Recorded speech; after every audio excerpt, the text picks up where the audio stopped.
Well, hey there, everybody, and welcome to another episode of the Rate the Record podcast, episode 137, the season finale of episode 7. By the way, just kind of throwing that out there. I don't think I've even made this known yet, but I've made the decision anyways. Hello, welcome to the episode. Glad you're here with me in my studio, surrounded by these posters, surrounded by music, listening to it and looking at it at all possible times of the day. Reviewing albums, having you here with me to do that exact same thing. So once again, thank you very much for joining me to do that. And if you like what you see and or hear today here on the podcast, there's one thing, a bunch of things, or all the things I'm about to list that you can literally do right now to help show your support for the show. And they are the following: like, subscribe, rate, share, comment, and follow. 6 quick, free, and easy things that you can literally do right now or at any point in the podcast to show your support. It means the world to me. So thank you very much if you decide to do just that. And of course, you can find all the places to do those things over at ratetherecord.ca. That is ratetherecord.ca. The streaming links, the social media links, the RTR album chart, so you can see all the ratings for every single episode done for the show so far. And of course, the optional financial way to support the show. It's optional, but the option is indeed yours. And that is the RTR Club, also found over there. $3 a month will get you early access to episodes. You'll get a shout out on social media and in an episode closest to when you actually join the RTR Club. If you have a band, I would love to review one of your songs. That's the best way to do it. I'd like to compile a whole bunch of those songs by different bands and then eventually do a showcase of it. I think that'd be amazing. And there's, you can also request an album to do for the show if I didn't say that already. But regardless, there's a bunch that you can do. So I suggest checking that out at the RTR Club. Once again, found at ratetherecord.ca. So later on in the video, towards the end, I'll explain a little more as to why this is the season finale. It was supposed to go on a little longer, but things have come up. I have ideas too, so it's best to try to cut this short and then continue on a little later. Again, I'll go into more detail later because that's a then thing. This is now, and today for this particular episode, we are taking a look at King Crimson and their iconic 1969 album, right here, In the Court of the Crimson King, studio debut album. Now, there's something of a technical. First off, for the audio listeners, I do have the vinyl record here with me. I actually do own this. It's a used copy, but whatever. It's fine. It plays fantastic. Kind of a technicality, this one. A little bit of a loophole. So, there's only 5 songs on this album. But because of the length of the album, which is still roughly over 40 minutes, it's considered a full-length project. We don't do EPs here on the podcast, never have. I was questioning this one for a long time, but apparently it is indeed a full-length album. So with that technicality, we do have something new here. Look at that full stretch. Look at this painting. Very, again, iconic, memorable, unsettling painting for this album art. Fantastic stuff. A lot of great art in this too. Looking through some of the artist's other work too. Fantastic stuff. But yes, this is the album that we're doing today, In the Court of the Crimson King, 1969 debut by one of the most legendary prog rock bands to have ever hit the scene. So before we actually get into reviewing this short but long album, let me tell you a little bit more about it first. In the Court of the Crimson King is the debut studio album by iconic progressive and art rock band King Crimson. It was released on October 10th, 1969 by Atlantic Records and Island Records, which was later purchased by Universal Music Group. It was recorded at Wessex Sound Studios in London, England, and was produced by the band themselves. King Crimson has had a large rotation of musicians throughout their over 50-year history, but for this particular album, the group consisted of Ian MacDonald on various woodwind, keys, and percussion instruments, and would go on to be in Foreigner, Michael Giles on drums and timpani, Peter Sinfield was the lyricist of the band, Greg Lake on bass, lead and background vocals, and would also go on to be in the group Emerson, Lake and Palmer, and finally band founder Robert Fripp on guitars. Fripp is the longest lasting and only remaining original member of the band. The album is considered one of the most iconic and influential within the prog rock genre and beyond. The majority of reviews either hailed the album as perfect or very close to it, though most notably, Robert Christodoulou of The Village Voice gave the album a D+. As of 2015, Rolling Stone has the album at number 2 on Rolling Stone's greatest prog rock albums of all time list, only being beaten out by Pink Floyd's Dark Side of the Moon. Upon its release, the album appeared on 5 charts worldwide, appearing as high as number 7 in Australia and number 5 in the UK. It was certified platinum in Canada and 5 times gold, twice in France, and once each in Italy, the UK, and the US. The album only spawned one single, The Court of the Crimson King, which peaked at number 80 on the Billboard 200. Though 21st Century Schizoid Man is considered the quintessential King Crimson song, it was never technically a single. Well, there it is, just a little bit more about the album, but chances are if you're here, you probably know a lot about this band already. This, in a very long, illustrious career, of course. You got the album behind me on the wall, as always, so that way you can always see in the background and him looking away from me and screaming, probably looking at, I don't know, Bowie, or I have a Frank Zappa poster over there. Anyways, it doesn't matter. What's really important is the actual music on the album that we have to get through now. You'll see on the screen there are 8 tracks, but this is just like the expanded and remastered original album, as it says at the top of the screen there if you're watching the video version. There's only 5 songs on this album, so The Court of the Crimson King is the last one. So we're going to go with the original playlist here, 1 through 5. That's how it works. So let's get started with song number 1, 21st Century Schizoid Man.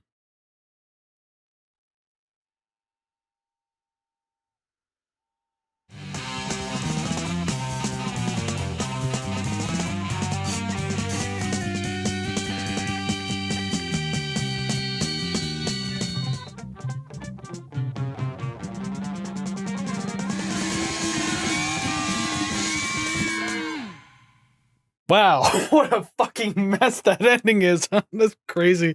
Song number 1, 21st Century Schizoid Man. That never gets old to me. I adore it. Especially like if you play the whole version on radio and people just start freaking out towards the end, like, what the hell is this?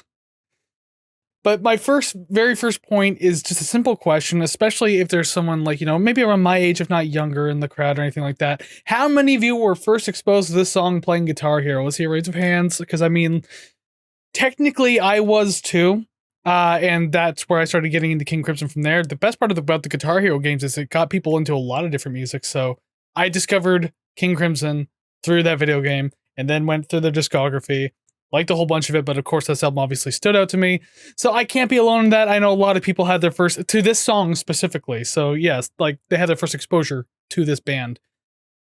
This is by and large probably the craziest song on the entire album. That's saying a lot too, considering what King Crimson can be known for in certain tracks. Everything else on this album tends to feel either like chill or a bit more somber or a mix of both. Nothing ever really hits the zany kind of chaotic highs that this one does. That's not necessarily a bad thing. I'm just saying, like, this is about as cracked out as it gets. Best way to describe it. There's super fun instrumentals all over this track, especially that like long jam in the middle. I really do like that. I thought that was a hell of a lot of fun. Just everyone having fun in the studio, even though I can imagine how dead on precise you had to be to get everything like damn near perfect. So it was probably just like a nightmare to work on, but it sounds great in the end. Great end result. But especially like with some of those like the vocal layers and some of the bass passages in the track, they have like this like layer of distortion over it at certain points, and I think that sounds fantastic. I think it sounds cool. It adds just like that extra bit of punch to the track, so that really ups the intensity a little more in an already crazy track. I dig it. I love it. And you can also literally say this about any track on the album, but I find with this song, it's just like, it's fantastic, creative, and like very imaginative like composition. It's always so interesting to think about like how some of this even properly comes about in the songwriting process. Like, I would imagine in my own head, I don't know the behind the scenes of this song, but I would imagine in my own head, they had written the riff to the chorus, worked on that, and then everything was just kind of like messed about until a song came along. Like, obviously there was very strategic structure to the song, but it just feels like so insane that it could just be like rambling ongoing and just still sounds fantastic. I don't know. I would love to be on a fly on the wall for these types of writing processes. I think this is fantastic. Excellent start to the album. Absolutely, by all means. So let's see where song number 2 takes us. I Talk to the Wind.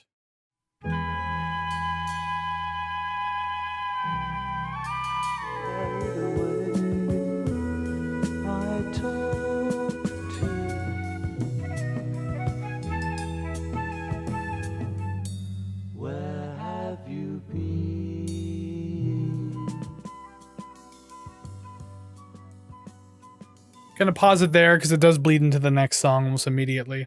Song number 2, I Talk to the Wind.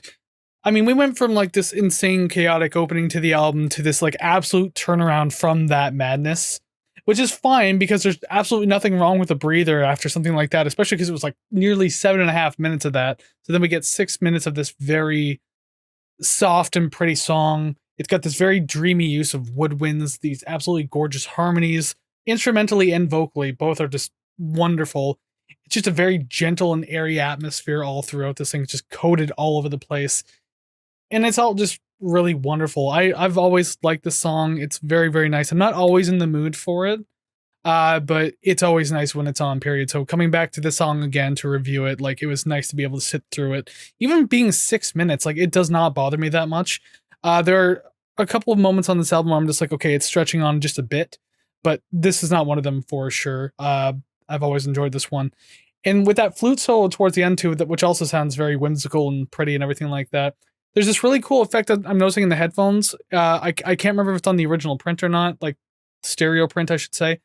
But at least in this remastered version, there's a point where the solo is in the right earphone, but you can hear the delayed echo, like in the left earphone. And it's about half a second behind. So, but there's something about this effect that just kind of feels really cool when you're listening to it. It feels like a little more encompassing. So I really enjoy that. It's a little bit of theater to the mind, or not even so much theater to the mind, but at least gives you like a little bit of imagery to work off of. You just kind of like think about it or zone out for a minute. There's a lot of that in this album too, a lot of theater of the mind where you can just like listen to what the song gives you. If you're paying attention to the lyrics, you can kind of work off that too, and then just play with what the sound is giving you, and you can just imagine what you're looking at if you were looking at anything at all. So I really like that. I really like the way the song does it. Fantastic stuff. So now we'll move on to song number 3, the halfway point of the album. Can you believe it? It's called Epitaph. That sounds very cheery and wonderful.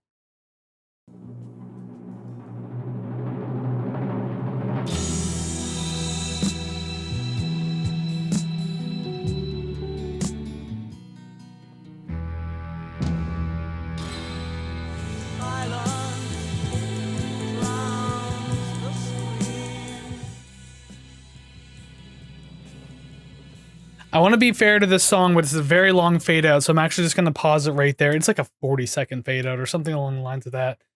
But song number 3, Epitaph, halfway point of the album, as I said already. This is like the end of side A, then it flips over to side B. And if you're looking at the screen right now, or at least following along and hoping listening to the music, you can see how long the second half is. But I digress.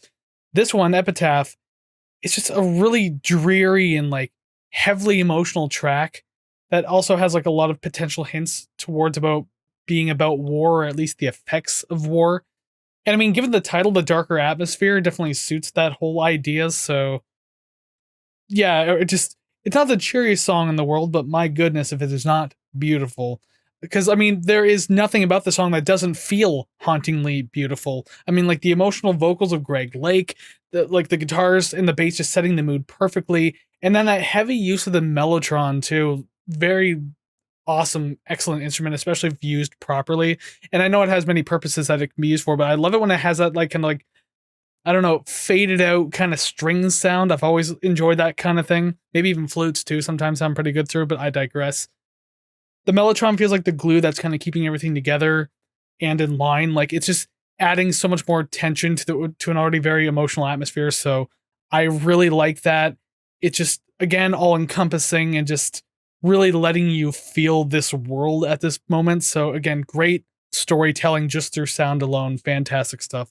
They really knew what the hell they were doing. Hence why they're one of the most influential, if not the most influential, prog rock band of all time. Really, like people tend to point to this all the time, being like, "Oh yeah, King Crimson, they are the shit." Yes, absolutely, they were fantastic. And also the way that the song continues to build is pretty slow, because again, the song is like nearly 9 minutes long, but it's ultimately rewarding with its payoff. I mean, like there's no massive payoff, but it still reaches a very fitting and satisfying ending, in my opinion. And that's saying a lot because of the long fade out. And I've had problems with that in the past with other bands in the way that they tend to do it. But granted, the ending still feels pretty big on its own. And even that fade out, I think it suits, considering just like it just feels like a never ending mood that the song is trying to like portray.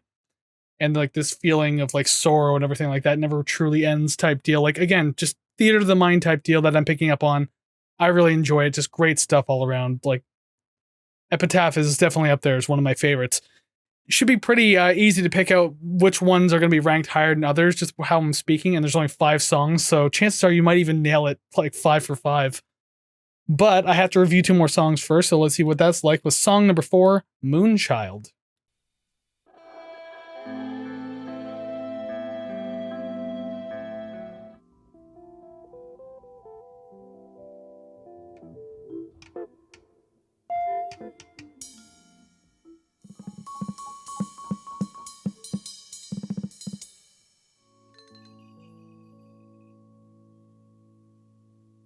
I'll pause it right there because it's finally over. Song number 4, Moonchild. Now, granted, on that title alone, Moonchild, like, it does have a subtitle to it as other songs on this album does, but I think it's felt like the heaviest here. The subtitle of this one is Moonchild, including the Dream and the Illusion. So I guess it's just like different instrumental sections, because I mean, 21st Century Schizoid Man had it, Epitaph has it, Court of the Crimson King has it. I think I Talk to the Wind is the only one that doesn't have a subtitle. I only didn't mention the other ones because this is the one that I wanted to make the biggest note about, because this is where it's felt the most, as I already kind of mentioned. It feels like 3 different tracks in one, or at the very least, the latter 2, the Dream and the Illusion, feel like one combined track, so then you get like 2 songs in one. And the first 2.5 minutes is Moonchild, where you get that like very like somber piece that's like incredibly minimal, but like beautifully performed by like literally everything involved. I think it's fantastic, very sad, but also kind of oddly playful in its own way. Like there's like a lot of curiosity into where the song's going, and then just like listening to the lyrics, imagining the imagery, and just you're kind of wondering what's going on with it. But then beyond that, we get the Dream, and it's really soft, and I mean, excuse the pun, but it's also dreamy as well, very, very dreamy. And it stays pretty for so long until then we get arguably the longest, most experimental part on the entire album, being the Illusion, which again mixes in with the Dream as well, because they just tie in, the only real difference is that once the Illusion kicks in, the song gets like pretty quirky and kind of jarring at some points too, but never like so loud that it like scares the hell out of you. But it's just a little more like sudden noises and just being a little more quirky and playful and everything like that. I don't know. It ends up being a very long string of like a bare bones, minimal, experimental type of jam, which can only be expected from a band like King Crimson. But I mean, I don't know. I get the storytelling behind it and like what they were doing to like let the theater of the mind just kind of act a little wild in this one and take over. But I mean, unless you're in a very specific mood to sit through nearly 12.5 minutes of this can definitely be a little trying. I don't know, that last like 10 minutes, like 9 to 10 minutes, it's I can imagine the part where a lot of people would probably skip the song at that point. Like, obviously, if you want to have a full experience, you'll listen to the whole thing. But like, if you're just kind of passing by, you listen to the first part of Moonchild, and you're probably going to skip that last part, because if you're not engaged in it, it's just going to seem very sporadic, weird, quiet noises. So you have to be in a very specific mood for it. But I will say it's still an interesting idea, though. I still admire the creativity behind it and what they're trying to accomplish, or what they did accomplish, I should say, because this album is quite old by this point. But I don't know, like, I like this song, but just I wasn't in the mood to hear that like last 9 to 10 minutes, so I felt every single second of it. There are times when I'm fine with having it on and I can get what's going on, but just this wasn't that time. That won't necessarily affect the score, but my mood of the song overall on a usual basis is what's going to really factor in, so we will see where that lands it. So we should close this off with the closest thing we have to a title track, song number 5, The Court of the Crimson King.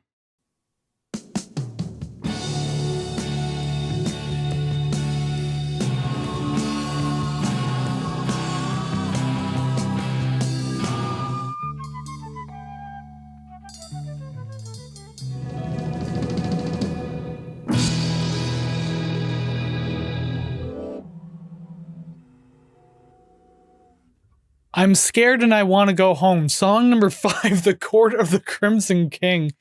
Very unsettling ending there. That's the I don't know if that's this particular mix. No, I don't think it is. I think Mirrors is the first one. Yeah, Mirrors is on 21st Century Schizoid Man. This one has The Return of the Fire Witch and The Dance of the Puppets. So whatever the hell that last part was, scary as shit. Anyways, The Court of the Crimson King, the song itself, a very haunting end to this album. Like everything about this feels so off-putting and mysterious, but like in the most like artiest way I could possibly imagine. So I mean that in the best possible way too. Like there's a lot of intrigue in this song. It's kind of repetitive in its structuring, but there's always something so welcoming about it. Like the verses are just kind of like they're building as they go. Each one that you hear, the chorus just feels like this big grand payoff every single time. So it's fantastic. The attention to detail in this song is incredible too. Like the layered guitar work, like in the verses with that super minimal but like well structured percussion, I think do a lot for those moments. And the percussion doesn't kick until the second verse, but I digress. Like just these like little things that get thrown in and that are building, I think sounds so good. And then of course you have like, you know, Greg and his vocal presentation too. He's a fantastic singer. I love the tone of his voice. I think he does a great job and he sounds super fitting here. But like speaking of Greg as well, because remember, he does play bass on this album and he does like excellent work in this song. I really like it. Now, granted, he's been great all over the album. I think it's been super fun to listen to and experience. But something about this one has always stood out to me just a little bit more over some of the other songs. There's some like great runs, some super playful moments, and just, I don't know, there's something about this one that just really gets me more. Even though some of the other songs have some fantastic bass lines in it too. This one was just really, really cool. Matches the entire theme of the entire thing. Just, I don't know. I don't know what I'm trying to say about this other than I really like what he brings to the table in this song more than others, even though I like the other ones too. There you go. Best way to possibly put it. But just an amazing song through and through. Like, even with that extension of an ending, even being 10 minutes long.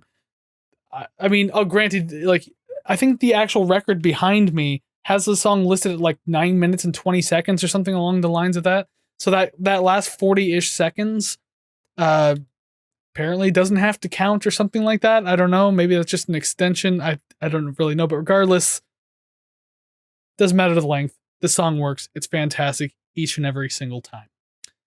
And with that said, I can take off these very creaky headphones. I'm sorry if that ever comes through in the microphone. Next season or whatever the hell I decide to do. New headphones for sure.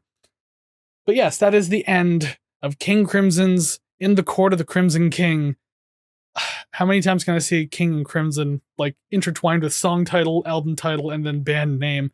But regardless, we're at the end of it, so thank you very much for making it this far through the review with me. But wait, there is a little bit more to do. We've already reviewed the songs, so now we have to rank them, right? So first off, Spotify gets off the screen. I don't know how big to make these numbers in editing, but 5 of them are on the screen right now. I can't make them huge. Like the words will just cover the screen. I'll decide to do something in editing, but they're there regardless. 1 through 5. So this is where we gotta rank the songs. This is exactly what we gotta do. Least favorite to favorite, not so great to great, worst to best, however you want to cut that cake, even though I would not use anything that describes this as least preferred or least favorite or worst, because there is none of that on this album. But no matter how you want to cut the cake, good news, you don't have to cut a lot of slices. This is the shortest album done on the podcast so far because of, again, of a technicality. So just cut it into 5 pieces and we'll good. We all get a big fat ass chunk of cake. It's all good. But anyways, I've already got mine cut, so I want to let you know exactly what I got going on here. So here are my top 5 songs from this particular album.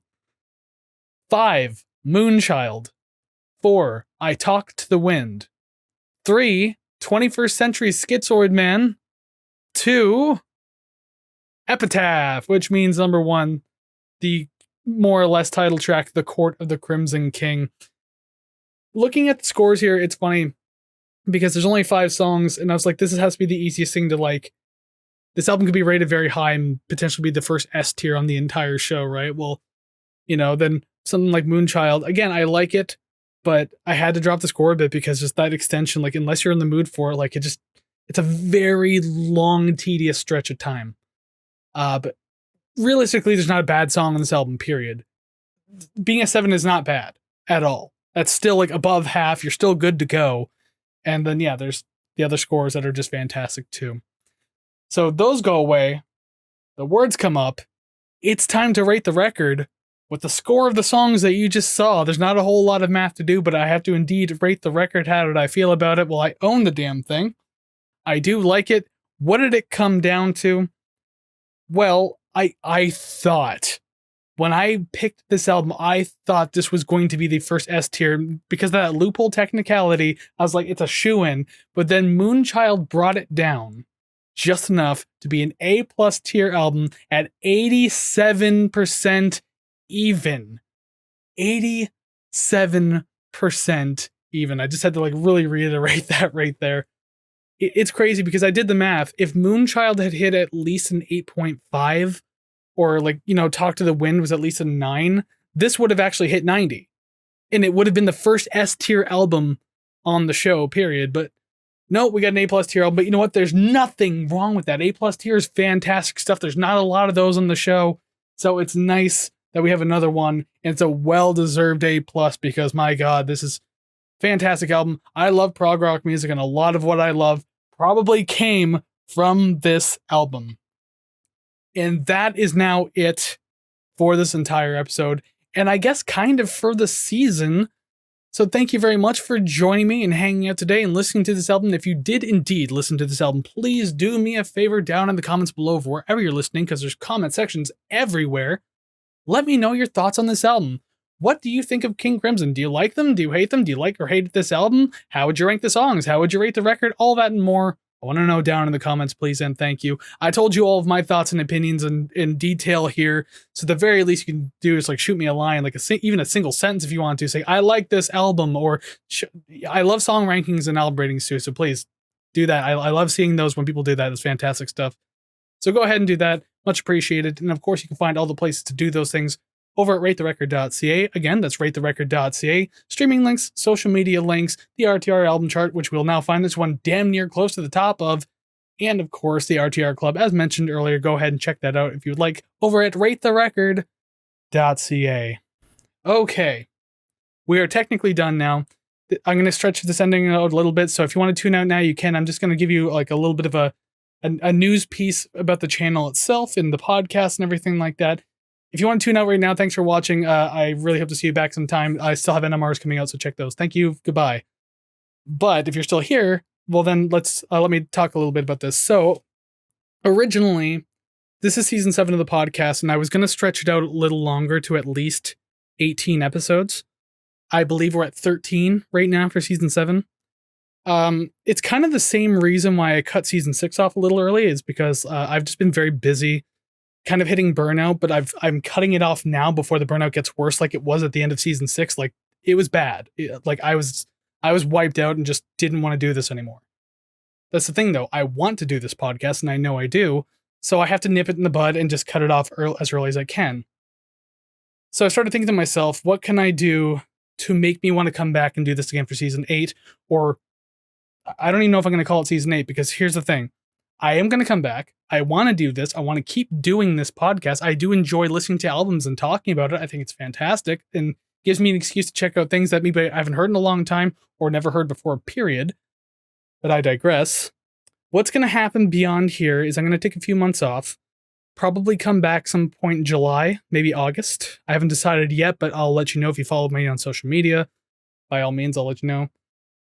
I'm going to take a few months off. I'm going to come back. It's no longer going to be a weekly upload schedule, because I feel like if I take out the obligation of a timeline, like a schedule like that I'll feel more like inclined to want to complete an episode. It'll be on my own timeline and everything like that, and I can just be more comfortable with it. I can also do more NMRs, because sometimes I'm so focused on the podcast, I don't feel like doing the NMR. It's just too much work right now. And then the ILTS series that I do want to bring back, and I think I said this in season 6. I have a script ready that I never got around to because it's a lot of production.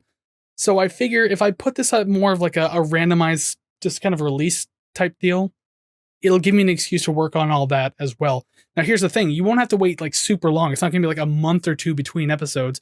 I at least want to try to get one out bi-weekly if possible. But I think taking out the week-long uploading schedule will be a lot better on me, with everything I have going on in my life right now. Like, I have a full-time job outside of this. Like, I don't make money off this podcast. I just kind of do it.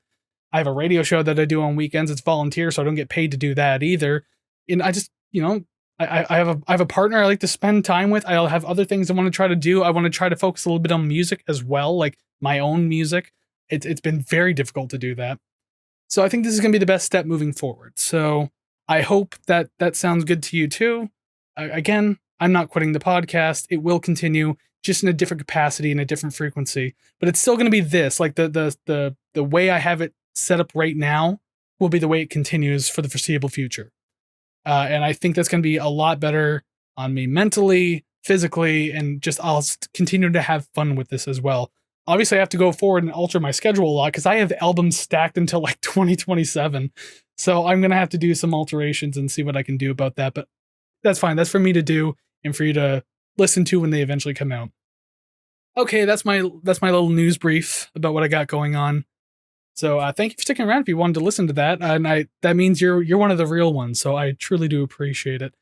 So yeah, again, thank you for supporting me through the 7th season. Really, it's an abridged season, but it's a 7th season nonetheless. Been doing this for a while now. I want to keep doing this, so I can only hope that you'll continue to support me moving forward. I truly do appreciate it. And I know I keep saying that, but I can't overstate it enough how appreciative I am of the support. It definitely kind of encourages me to want to continue this too. So again, thank you. I'm just rambling now, so I'm going to cut off. So I still got NMR coming out. I'll have an ILTS coming out now that the podcast is going on a bit of a break. And not to mention, next week will be the last thing for season 7. That's when I rank all the number ones of the season. That's like a season ending tradition. So by all means, you will definitely get that. I already have the list like ready to go, so I can like record that whenever and have it out next week. It's all good. So look forward to that. And until I see you again, go listen to even more awesome music. Take care, friends.